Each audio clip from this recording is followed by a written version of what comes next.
Bonjour à toutes et à tous. Nous sommes très heureux de pouvoir nous entretenir avec vous. Moi, je m'appelle Yao Agbeche. Je suis du Togo, dont j'ai été nommé le 27 septembre 2019 par le Conseil des droits de l'homme pour succéder à Madame Marie-Thérèse Keïta Bokoum en tant qu'expert indépendant des Nations Unies sur la situation des droits de l'homme en République centrafricaine. Et donc, c'est un privilège et un honneur pour nous d'être ici et de pouvoir justement, à l'issue de notre première visite de terrain, nous entretenir et d'échanger avec vous.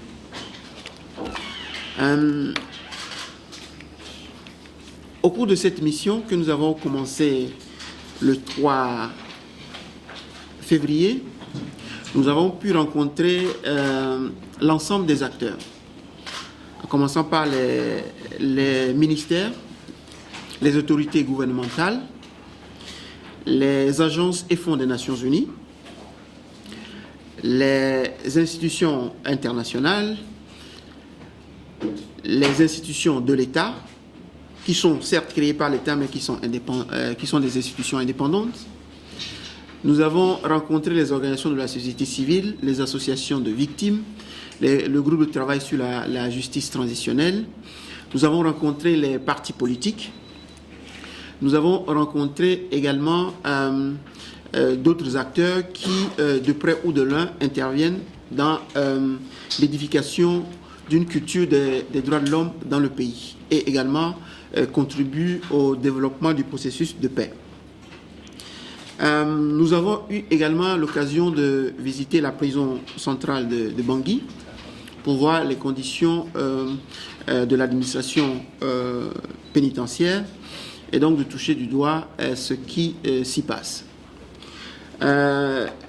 Nous avons également, initialement, dans le programme prévu, un déplacement sur le terrain dans l'arrière-pays et donc à Birao, mais le programme a dû subir des modifications parce que ce déplacement coïncidait avec la célébration du premier anniversaire de l'accord politique pour la paix et la réconciliation en République centrafricaine, ce qui nous a donc empêché de pouvoir nous rendre sur le terrain. Mais nous avons, à travers l'ensemble des rencontres effectuées, touché du doigt la réalité de ce qui se passe. Et je voudrais remercier la division des droits de l'homme de la MINUSCA qui nous a facilité l'ensemble de ces rencontres-là. Étant donné que le mandat a pour mission d'évaluer et de suivre l'évolution de la situation, il est tout à fait nécessaire et utile pour nous de pouvoir collaborer avec les services des droits de l'homme, la division des droits de l'homme de la MINUSCA pour justement déployer nos actions. Par rapport au sujet évoqué, nous avons évidemment travaillé sur la question de l'accord de paix et sa mise en œuvre. C'est vrai que 6 février 2019, 6 février 2020, l'accord a fait une année. L'an 1 a permis de faire des avancées. Je ne reviendrai pas ici sur les avancées. Vous savez tous qu'il y a un certain nombre de mesures qui ont été prises par le gouvernement, notamment en ce qui concerne les différents engagements contenus à l'article 6 de l'accord, à l'article 4 de l'accord, et les groupes armés aussi ont pris des engagements au titre de l'accord, notamment aux articles 5 et suivants.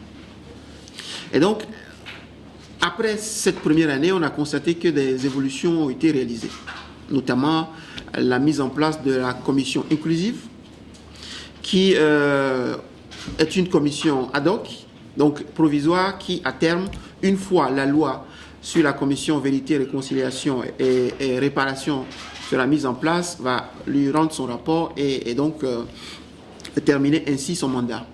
Il y a les comités d'évaluation de suivi, les comités de mise en œuvre au niveau des préfectures, le comité national, comité au niveau national de suivi.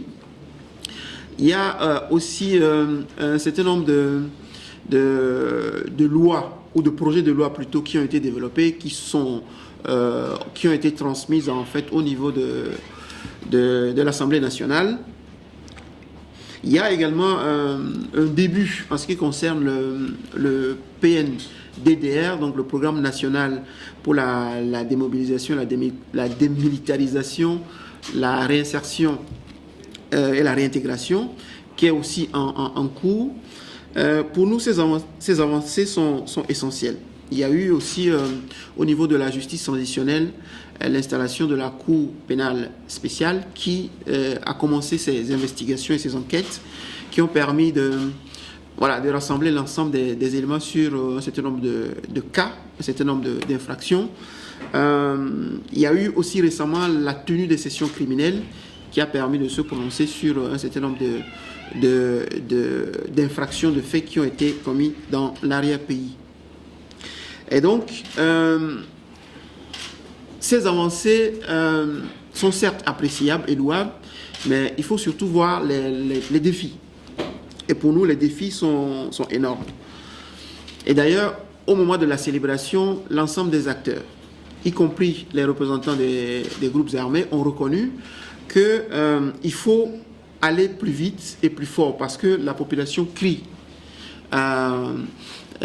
justice. La population a soif de justice. Et c'est pour ça justement que le climat d'impunité qui règne notamment lorsque les groupes armés ont violé les engagements pris au titre de l'accord, donc désormais il faudrait que cette impunité puisse cesser puisque, vous le savez, les groupes armés ont, malgré leur engagement vis-à-vis de l'accord, entrepris des exactions contre les populations civiles, attaqué, brûlé, violé, ce qui, pour le mandat de l'expert indépendant, est inacceptable.